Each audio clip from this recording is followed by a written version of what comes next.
ڕەهەندی پێشاتەکان بەرنامەکە هەفتانەیە پشکا کوردیا دەنگی ئەمریکایە لە واشنگتن. معتبر شێروانی vê bernamê rastewxwe bi rê ve dibe û guhdar û bîner jî dikarin bejdar bin. کاتتان بەخێر بینەران و هەروەها بیستەرانی بەرنامەی ڕەهەندی پێشاتەکان کە ڕاستەوخۆ لە بەشی کوردی دەنج ئەمریکا بڵاو دەکرێتەوە و زۆر خۆم بە بەختەوەر دەزانم جارێکی دیکە بە خزمەتی ئێوەی بەڕێز دەگەم. تەوەری بەرنامەی ئەم هەفتەیە ڕێکەوتنی ئێران دەگەڵ 6 زلهێزی جیهانە سەبارەت بە پرۆگرامی مشتومڕ لەسەری ناوکی تاران. بەپێی ئەم ڕێکەوتنە 6 مانگیە ئێران هەمباری یورانیۆمی پیتاندنی بە ئاستی لە سەدا 20 نەهێڵێت، بەڵام ئێران ڕێگەشی لێ ناگیرێت کە لە پیتاندنی یورانیۆم لەژێر ئاستی لە سەدا 5 دەست هەڵگرێت و هەروەها ئێران نابێت چی دیکە پێشوەچوونی لە سازدانی ڕیاکتۆری ناوکی ئاوی قورس لە سازگای عێراق بە پێشوەچوونی بێنیتەدی. لە بڕی سنووردارکردنی پیتاندنی یورانیۆم 5 ئەندامانی هەمیشەی ئەنجومەنی ئاسایشی نەتەوە یەکگرتووەکان لەگەڵ ئەڵمانیا قایل بوونەکە هێندێک لە سزا نێونەتەوەیەکان کە ئابووری ئێرانیان لاواز کردووە هەڵگیرێن. وڵاتی یەکگرتووەکانی ئەمریکا هەروەها دەڵێت تاران دەستیوە 4.2 میلیارد دلار لە فرۆشتنی نەوتی ئێران و 1.5 میلیارد دلار لە فرۆشتنی کەرەستەی گرانبەهای ئاسن دەست دەکەوێتن. پرسیار زۆرن لە ناویان باشە ئەم ڕێکەوتنەدا چێ براوەیە؟ ئایا ئەم ڕێکەوتنە دەبێتە مایەی چارەسەرێکی هەمیشەیی بۆ کێشەی ناوکی 10 ساڵەی ئێران؟ ئایا ڕێگە خۆشکەریش دەبێتن بۆ ئاساییکردنەوەی پەیوەندەکانی ئەمریکا و ئێران؟ ئەمانە پرسیارن و پرسیاری زیاتریش پێکەوە ئاراستەی میوانە بەڕێزەکانمان دەکەین کە دوو شارەزان ئیدریسی ئەحمەدی لێکۆڵەر لە زانکۆی ستۆکهۆلم و هەروەها دکتۆر خالیل تەوەکولی کۆمەڵاس و شارەزای کاروباری ئێران. بەڕێز ئەحمەدی ئەم کاتت باش. کاتت باش مۆتەبەر خانم و سڵاو بۆ کاک خالید. زۆر مەمنون. دکتۆر تەوەکولی ئەم کاتی جەنابیشت باش. ئەم کاتتان باش. سڵاو ڕێزم هەیە بۆ جەنابتان و بۆ کاک ئیدریس و بۆ بیسەرانی بەڕێز. بەڵێ دکتۆر تەوەکولی با لە لای جەنابتەوە بمێنینەوە.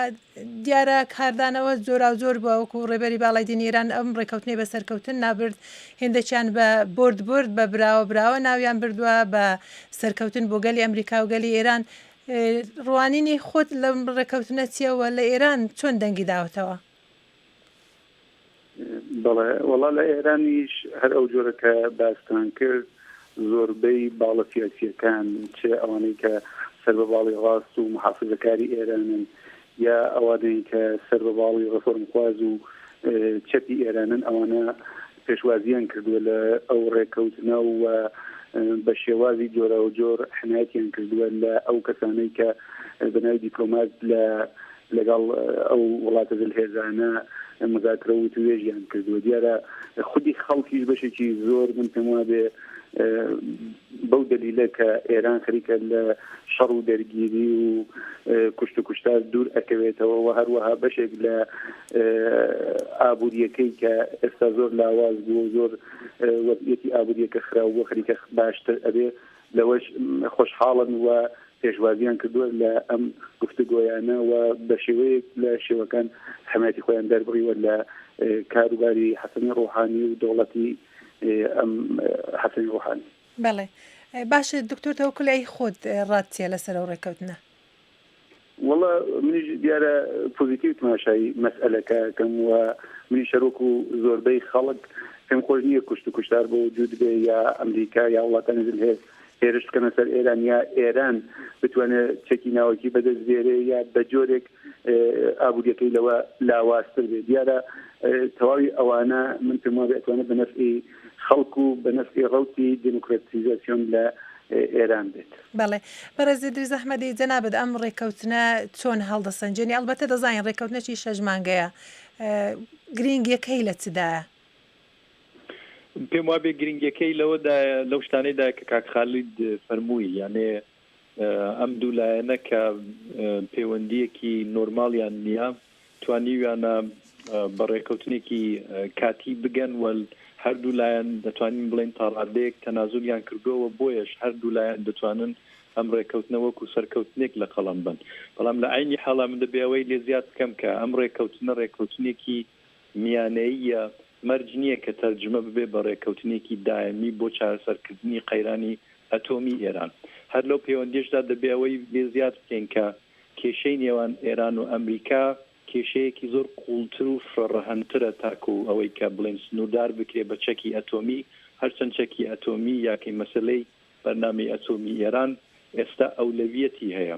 ئەوە لە لایەکی دیکەش بە بۆچوونی من ئەگەر بێت و بەڕێکەوتنێکی دایمی بگەن بە پێچەوانەی فەرمایشتێکی کاخالید من پێم وان نییە بە قازانجی دموکراسی لە ئێراندا تەواو ببێ بە پێچەوانە پێم وایە دەتوانێت ببێت باعثی ئەوەی کە ڕژیمی کۆماری ئیسلامی زۆرتر بەهێز بێ و بتوانێت درێژە بە ژیانی خۆی بدا. بەڵێ دیارە هەر لە لای جەناب دەمێنەوە بەڕێزی دریس ئەحمەدی ترسی هێندێک لە وڵاتان ئیناوچەکە بە عەرەبستانی سعودیوانە بە ئیسرائیل کە دەبێت ئاشکرایی لە دژی ئەم ڕێکەوتنە ڕاستەوە بەڕای جەنابەت ئایا لە جێگای خۆیدا ئەم ترسە یانیش هەنگاوێک نییە وەکو کاربەدەستانی ئەمریکا بە تایبەتی وەزیری دەرەوە کوتیکە بۆ ئێستا بۆ پاراستنی ئیسرائیلیش باشترە؟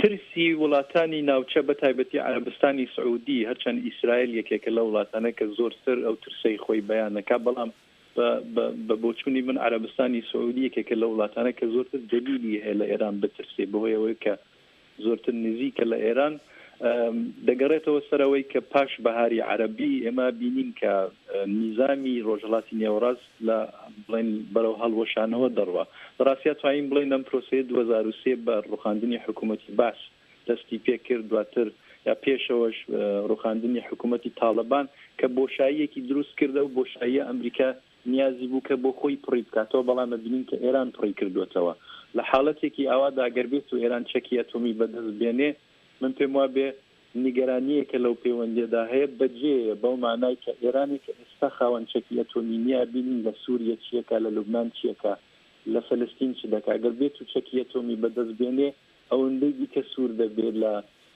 ناسەقام تێکێنانی ناسەقامگیری و نهایەتەنیش بۆ ئەوەی کە بتوانێت خۆی بەسەر ناوچەکەدا بەگشتی بسەپێنێ. بەڵێ بەڕێستەوە کڵی دەکرێت جەناب زیاتر باسی ناوخۆی ئێران بکەی کە کاردانەوە بەو ڕێکەوتنە کاتی ڕێکەوتنی شەژمانگە چیا بە تایبەتی وەکو دەڵەن دەستکەوتێکە هێندێک بە دەستکەوتێک ناوی دەبن بۆ سەرکۆمار ڕوحانی لە کارنامەی 100 ڕۆژەی خۆیدا بەڵام بەداخەوە لە لایەکی دیکەوە دەبینین کە لە ناوخۆ چەندەها کەس لە سێدارە دراون بە تایبەتی گرتوانی سیاسی کەمینەکان بە کوردەکانەوە.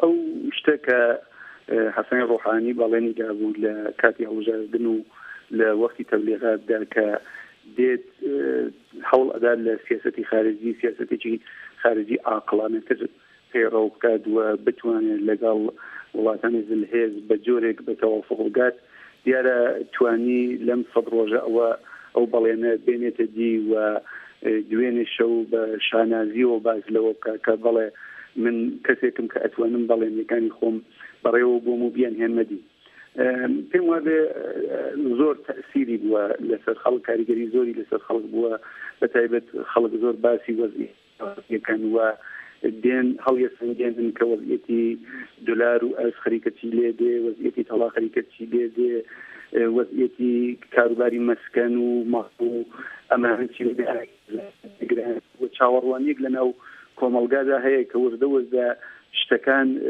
و کەلوپەلی مۆردینیان ئەوان وەردە هەرزان بێت و بەدوای ئەوان کە لەباری ئابووری باشتر بێت دیارە لەباری سیاسی کە دوێنێ شەویش کەمتر باسی لەوە کرد بۆ خصوص کاروباری سیاسی ناوخۆ و باسی ئەعدام و ئەم جۆرە شتانە ئەکرێت من پێم وابێ بەشێک لەو ئەعدامانە بە جۆرێک ئەیان هەوێ ئەو شایعە یا هەر ئەو تەفسیرە لە نێو خەڵکدا یا لە نێو گروههای ئۆپۆزیسیۆندا ڕەواج بدەن کە دەوڵەتی ڕۆحانی لەباری سیاسەتی ناوخۆ لەگەڵ دەوڵەتی پێشوو نەتەنیا تەفاوەتی نیە لەوانەیە خراپتریش بێ من پێم وابێ ئەبێ ئەو کەسانە کە خەریکن ماشینی ئەعدام و ڕێئەخەن و ڕێیان خستووە جیا بکەینەوە لەگەڵ سیاسەتی دەوڵەتی ڕۆحانی ئێمە دیمان کە یەک دوو نەفەر لە نوێنەرانی دەوڵەتی ڕۆحانی مخالفەتیان کردوتیان ئێمە ئەو شتەمان پێ شتێکی باش نییە و بەکارێکی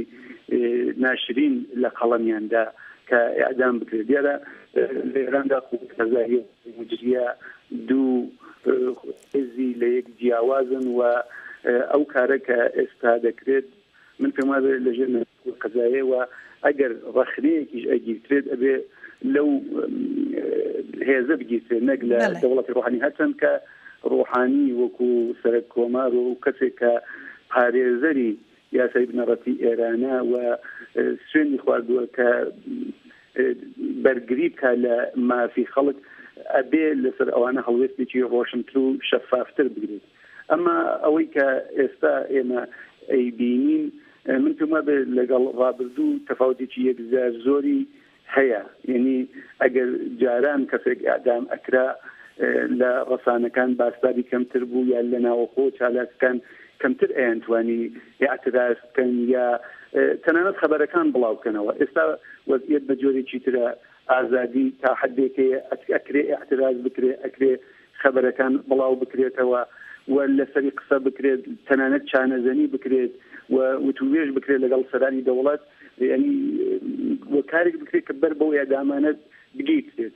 من خۆماگەم لێیە کە دوای ئەوە شێرکۆ لە سێدارەدرا زۆر یەک لە چالاکانی سیاسی ناوخۆ فورەن لەگەڵ وەزیری کشوەر لەگەڵ کەسانێک کە نوێنەرایەتی حەسەنی ڕۆحانیان هەیە یا لەگەڵ نوێنەرانی پارلمان قسەیان کرد و توانیان بە جۆرێک لە جۆرەکان بەر بە ئەعدامی زیاتر لە کوردستان بگرن. من پێم وایە ئەو تەفاوتە هەیە لەگەڵ دەوڵەتی پێشوو و هیوادارین بە وتوێژ و کاری زیاتر و چالاکی زیاتر بتوانین تۆزێک وەزعیەتی ناوخۆ باشترکەین و لەباری سیاسیەوە کاریگەریمان زیاتر بێت. بەڵێ دڵنیام بەرز ئیدریس ئەحمەدی وەڵامت هەیە لەسەر ئەو قسانەوە نییە؟ من ڕاستیەکەی پێم وایە کە لەگەڵەوەی کە جەناحی جیاواز لە نێو کۆماری ئیسلامیدا هەیە هەموویان پابەندن بەوەی کە ڕژیم بپارێزرێت.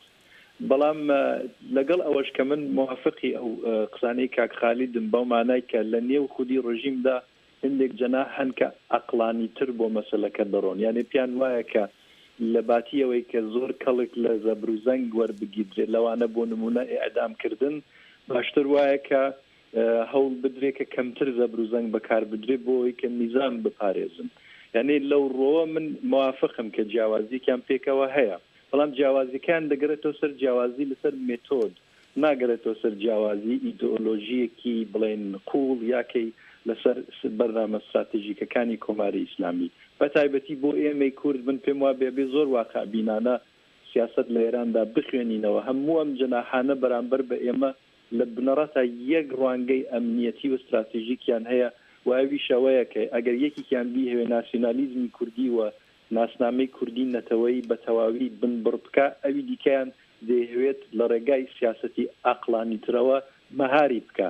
بۆ ئێمە لە ئێرانێکی ئاوادا ناتوانین زۆر خۆشبەخت بین بەو جیاوازیش کە باسم کردی کە باسم کرد. ئەوە لە لایەکی دیکەش ئەمن یەک شتی دیکە دەڵێم، یعنی دەتوانین لەسەر ئەو مۆزوعانە بۆ چوونی جیاوازمان هەبێت، بەڵام حەقیقەتی خەزیاوەیە کە دەسەڵات لە دەستی خامنەیی و ئەو کەسانەی کە نزیکن لە خامنەیی جا ئێستا گەر ئاغای ڕۆحانی بەڕاستی کەسێک بێت نیەتی باش بێ تاکەی پێشتر لە سەردەمی خاتەمیدا چەندم پێم وایە بێ خاتەمی لەوانەی کە تا ئێستا بوون لە کردەوەدا نیشانیدا لە هەمویان بەر تا ڕادەیە دڵێن نیسبەتەن باشتر بووە.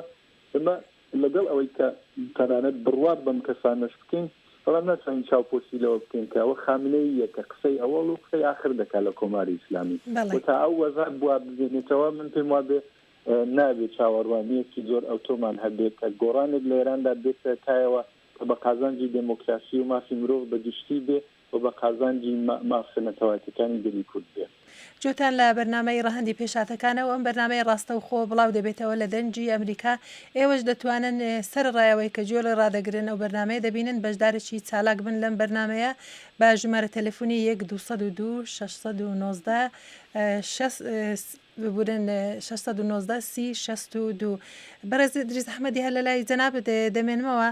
پێم خۆش بوو زیاتر باسی مەسەلەی متمانە بە ئێران بکەی. هەندێک شارەزا لەو باوەڕدانە کە ئەم ڕێکەوتنە هاتووەتە دی دەکرێت سەرەتایەک بێتن بۆ ڕێکەوتنێکی یەکجاری، بەڵام پێویستی بەوەیە کە ئێران لە بەردانواندنی جددی و زیاتر نیشان بداتن. دەکرێت جەنابەت باسی مەسەلەی متمانەکردن بە ئێران بکەی و چۆن ڕاست دەکرێتەوە کە ئێران پابەندی ئەم ڕێکەوتنەیە؟ دوو شێوەی هەیە. یەکیانەوەیە کە ئێران بە شێوەی نهێنی خەریکی دروستکردنی بنکەی ناوکی نەبێ کە CIA و هندێک لە دەستگا هەواڵگریەکانی وڵاتانی دیکە گومانیان هەیە لەو پەیوەندیدا. ئەوە لەلایەکەوە لەلایەکی دیکە شەوەیە کە ئەو پشکنینانەی کە قرارە لەلایەن ئاژانسی وزەی ئەتۆمی نێودەوڵەتیەوە لەسەر بەرنامە ئەتۆمیەکەی ئێران بکرێ، ئێران ئیجازە بدا کە پشکێنەران کارەکانیان بکەن بەبێ ئەوەی کە کارشکێنی بکە.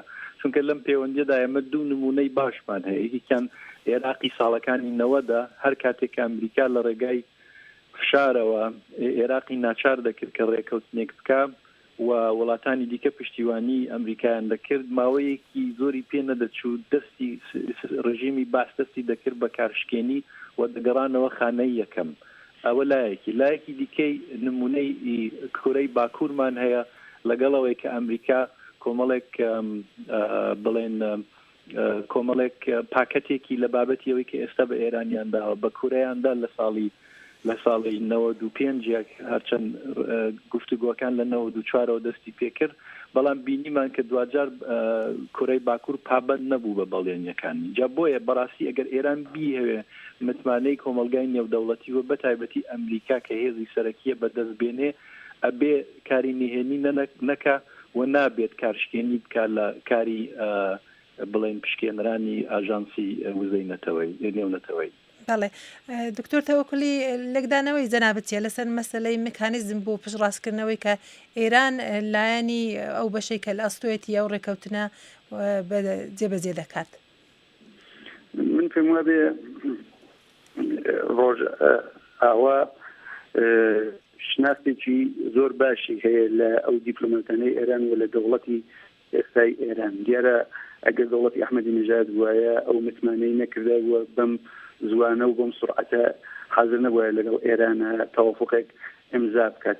دیارە هەم ڕوحانی ئەناسن و ئەزانن کە چه هویەتێکی هەیە و لەگەڵ داخوازیەکانی ئەو زووتر ئاشنا بوون و ئێستاشر ئاشنان لەگەڵ جەوادی زەریفی شەرک بەو شێوە. بۆیە زۆر بە پەلاتن تەوافقیان ئیمزا کرد و بە جۆرێک هاتن ئیمتیازێکیشیاندا بە حەسەنی ڕوحانی کە بتوانێت بەڵێنیەکانی خۆی بێنێتە دی و ئەمجار وەردە کاروباری ئابینەوە خۆ بەرەو پێش ببات.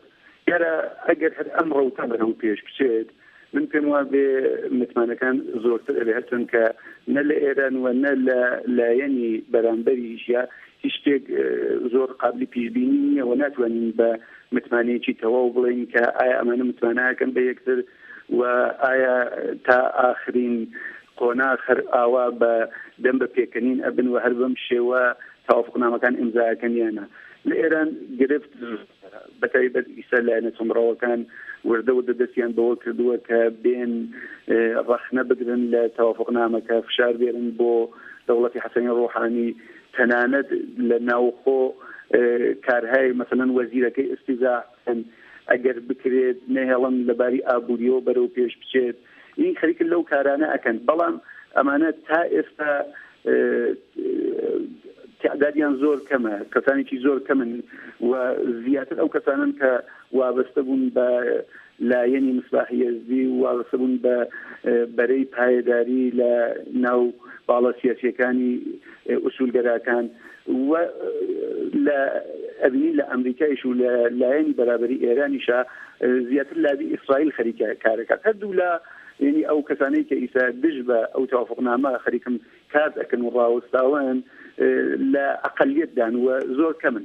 بەڵام ئەگەر ئەمانە نەتوانن لە ناوخۆ کارهایەک بکەن و نەتوان بە قەولەی حەسەنی ڕوحانی وفڵهایەک بکەنەوە وەکیلەکەی جوان کار نەکاوە نەتوانێت بەشێک لە گیرگرفتەکانی ناوخۆ حل و فەسڵتا، دیارە لەوانەیە مشکلی زۆرتر بۆ پێش بێت و وەختێک لە ناوخۆ گیرگرفتی بۆ پێش بێت و نەتوانێت ئینسجام و یەکگرتووی لە ناوخۆ ئەم کە ئێستا بە وجود هاتووە و تەنانەت ڕێبەری باڵاش بە شێوەیەک لە شێوەکان حیاتی لە هێکاتەتی و حەداری ئاڵ کە زۆر دژ بە ڕفۆرم خوازەکانە خەریکە حمایەت ئەکات، لەوانەیە ئەوانە وردە وەرگەڕێن و ئەو قسانە بکەن کە زووتر ئەیان کرد و ئەم تەوافقنامە کە ئێستا بەدەست هاتووە و لەوانەیە بەشێکی تریشی لەداهات و بەدەستبێت لەوانەیە خراپی بکەن و نەتوانن بەرەو پێشی بکەن. بەڵێ جوتان لە بەرنامەی ڕەهەندی پێشاتەکانە ڕاستەوخۆ لە دەنجی ئەمریکا بڵاو دەبێتەوە سەبارەت بە ڕێکەوتنی ئێران لەگەڵ 6 هێزی جیهانە لەسەر پرۆگرامی ناوکی ئەلبەتە ئەو ڕێکەوتنە بۆ ماوەی 6 مانگانە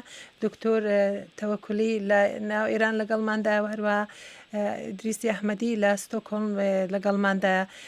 بەڕێز ئەحمەدی دەزانم جەنابەت بە تایبەتی شارەزایت لە سیاسەتی دەرەوەی ئێران ئەمریکا بەرامبەر بە ئێران هەیە. دەگوترێتن کە ئەمە دەکرێت سەرەتایەکیش بیتن بۆ هەوڵەکان دەست پێ بکرێن بۆ ئاسایکردنەوەی پەیوەندی ئەمریکا و ئێران. پێم خۆش بوو لە دکتۆر تەوەکولیش بپرسم کە بزانم خودی ئێرانیەکان چ هەستیان هەیە، بەڵام با لە جەنابتەوە دەست پێ بکەین. ئایا جەنابەت بەو شێوەیە دەیبینی؟ لە پێشم شتێکە با من یەک مەسەلە لێرە ڕاست بکەمەوە. دوێنێ ئەسۆسیێتد پرس و هەروەها هەندێک ڕۆژنامەی ئەمریکی لەوانە نیویۆرک تایمز راپۆرتێکیان بڵاو کردەوە کە گفتوگۆ لەگەڵ ئێران بە شێوەیەکی نهێنی کە ئەم ڕێکەوتنەی لێکەوتەوە لە ساڵی 2011 دەستی پێکردوواتەوە کاتێک ئەحمەدی نژاد لەسەر کار بوو. بەڵام بە تایبەتی لە مانگی مارچی بڵین لە مانگی مارچی ئەم ساڵەوە واتە پێش ئەوەی کە ڕۆحانی هەڵبژێردێت ئەمریکا بە ناوبژیوانی ئۆمان توانیوێتی زەمینە خۆشکە بۆی کە بگەن بەم ڕێکەوتنە. ئەمەش ئەومان پێ دەڵێ کە بە پێچەوانەی لێکدانەوەی زۆر کەس کە هاتنە سەرکاری ڕۆحانی زەمینەی خۆش کردووە بۆ ئەم ڕێکەوتنە حەقیقەتەکان شتێکی دیکەن و ئەوەش پێمان شتێکی دیکەش کە من پێم وابێ لەسەر سیاسەتی نێوخۆی ئێران پێمان دەڵێ ئەگەر دەرفەت هەبوو من دەتوانم بگەڕێمەوە سەری. بەڵام لەسەر پرسیارەکەی جەنابەت من پێم وایە کە بە لە بەرچاوگرتنی ئەو بۆشاییە ئیدئۆلۆژیکە قوڵەی کە لە نێوان ئەمریکا و ئێران لە ساڵی 1970 یا 57ەوە هاتوۆتە ئاراوە لەلایەکی دیکە سیاسەتەکانی کۆماری ئیسلامی لە ناوچەکەدا لە پشتیوانیکردنی تێرۆریزم، پشتیوانیکردنی حزب الله، تێکدانی ئاشتی لە ئیسرائیل فەلەستین، کۆی ئەمانە وای کردووە کە نۆرمالکردنەوەی ئاساییکردنەوەی پەیوەندی نێوان ئەمریکا و ئێران تەنانەت ئەگەر ئەم ڕێکەوتنە میانەیەش ببێ بە ڕێکەوتنێکی دایمی شتێکی مەحاڵە. من دەتوانم تەنانەت بڵێم غەیرە ممکنە مەگەر ئەوەی کە لە نێو ئێراندا ڕژیم بگۆڕدرێ یانەوەی کە ئەمریکا بە تەواوی لە ناوچەکە پاشەکشە بکە کە لە حاڵەتێکی وادا پێویست ڕەنگ بێ نەکا کامانە پەیوەندیان لەگەڵ یەکتر نۆرمال بکەنەوە. بەڵام لەگەڵەوە ئێمە دەتوانین بڵێن کە دەکرێت پەیوەندی ساز بکەنەوە، بەڵام پەیوەندیەکانیان زۆرتر بۆ دەتوانین بڵێن بۆ مدیریەتکردنی قەیرانەکان نە بۆ چارەسەرکردنی قەیرانەکان، چونکە بۆی کە ئەم کێشانەی کە لەگەڵ ئێران هەیە بە شێوەیەکی دایمی و بە شێوەیەکی کنستراکتیو حل ببێ بەڕاستی پێویست بەوە دەکات کە ڕژیم لە ئێراندا بە شێوەیەک لە شێوەکان بگۆڕێت. بەڵێ باشە دکتۆر تەوەکولی خەڵکی چ دەڵێن؟ ئایا ئەوە دەبینن کە هەنگاوێکیش بی بۆ ئاساییکردنەوەی هیوا بخوازن کە پەیوەندیەکانی ئەمریکا و ئێرانیش ئاسایی بکرێتەوە؟ وڵا من جارێ بە قەولی کاگی دریز با من شتێک ڕاست بکەمەوە ئەویش ئەوەیە کە ڕژیم بگۆڕدرێ وڵا چەندێکی زۆر مبهم و تەماویە، یعنی معلومی ئەم ڕژیمە بگۆڕدرێ دوای چی دێت کە ئێمە بین لەسەر شتێکی عینی کە ئێستا وجودی هەیە قسە نەکەین و لەسەر شتێک قسە بکەین کە ئەسڵان وجود هیوادار بین ئەو شتەکە وجودی نیە و نازانین چییە و نازانین چێ دێت و چێ ئەبێت و چۆن ئەبێت، هیوادار بین کە ئەو شتە مبهەمە ئەو شتە نادیارە ئەو شتە تەماویە دموکراسیمان بۆ بێرێ. من پێم وابێ ئەمە شتێکی هەڵەیە کە ئێمە هیوادار بین ئەم ڕژیمە بڕوخێت و دوای ئەو ڕوخانە هەر کەسێک هات دیارە باشتر ئەبێت و ئەتوانێت دموکراسی بە وجود بێرێ. من پێم وابێ ئەگەر لەسەر ئەم وەزعیەتی موجود قسە بکرێت باشترە و عینیترەوە زانستیترە. ئەمە یەک مەسئلە. مەسئلەی تر ئەوەیە کە فعلا ڕاهبەری باڵای ئێران کە ئێمە لەوە زیاتر حاضر نین لەگەڵ ئەمریکا وتوێژ بکەین، یعنی ئەسڵەن بە هیچ جۆرێک لەباری ئیدئۆلۆژیکەوە حاضر نین باسی مافی مرۆڤ بێتە بەرکایە و دەوڵەتی ڕۆحانیش هیچ ئیدعایەکی نەکردووە ئەحیانەن گەرەیەکی لەو زەمینەی شاد بێت قسەیەک کات یا وتوێژ کات لەگەڵ ئەمریکا، چۆن پێم وابێ ئەگەر ئەو لایەنە ئێستا لایەن ئەمریکایە لە لایەن ڕۆژهەڵاتەوە بێتە ئاراوە ئێران زوو عەقەب نشینی ئەکات و ئەو بەحسە مەترەحەکات کە بەڵێ ئێوە خەریکن لەسەر گۆڕانی ڕژیم خەریکن کارەکەن و هەدەفتان ئەوە نیە، مەبەستان ئەوە نیە کە بێن ئەم گیر و گرفتی ناوەکی لە ئێران بکرێت.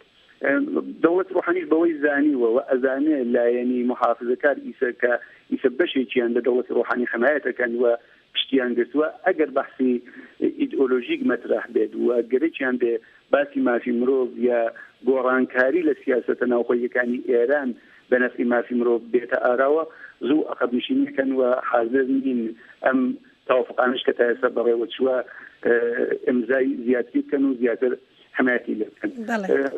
بەگشتی خۆ تحقیقی نەکراوە لە ئێرانیشە ئەنستیتۆیەکی لێکۆڵینەوەی سەربەخۆ نییە کە بێت لەم بارەوە تاقیق بکات. ئەمە یەک دوو نەزەرسەنجی کە کرابوو و بە پێشنیاری دەوڵەتیش ئەو کارانە ئەنجام درابوو یا ئەگەر بین ئێمە میدیاکان تماشا بکەین میدیاکان بخوێنینەوە ڕۆژنامەکان بخوێنینەوە ئەبینین کە زۆربەی میدیاکان زۆربەی خەبەرنەگارەکان و زۆربەی ئەو کەسانە کە لە نەزەرسەنجیەکە شرکەتیان کرد بوو تەرەفداری ئەوەن کە بێن رابطەی ئێران و پەیوەندی بینی ئێران و ئەمریکا ئاساییتر بکرێتەوە. دکتۆر تەوەکولی داوای لەبوون لێ دەکەم قسەکان پێ دەبڕم. کاک دریز لە لای خۆتەوە چاولێکە 30 سانیەت هەیە ئەگەر دواوتە بای جەنابەت دەبێتن فەرموو. تەنها دەمەوێت بڵێم کە موافقی ئەو قسەی کاک خالیدن کە گۆڕینی ڕژیم مەرج نییە دموکراسی بێن. ئێمە لە زۆر شوێن بینیمانە کە ڕژیم گۆڕدراوە شتێکی خراپتریش هاتووەتە جێگای بە تایبەتی ئەوەی کە من دەیبینم ئەو ئۆپۆزیسیۆنی فارسیەی کە هەیە ئۆپۆزیسیۆنێکی نەتەنها ناسیۆنالیستیە بەڵکو نەخۆش ناسیۆنالیستیە و ڕەنگ بێ لە سیاسەتەکانیدا بەرامبەر بە ئێمەی کورد هیچ جیاوازیەکی نەبێ. بەڵام من دەڵێم لە ڕوانگەی ئەمریکاوە گەر بێت و ڕژیمێک بێتە سەرکار کە پرۆژەیەکی بڵاوکردنەوەی ئیسلامی و پشتیوانی کردی تێرۆریزم و نەبێت باشتر دەتوانن لەگەڵی بسازن. بەڵێ زۆر سپاسان دەکەم بەو جۆرە گەشتینە کۆتایی بەرنامەی ڕەهەندی پێشهاتەکان.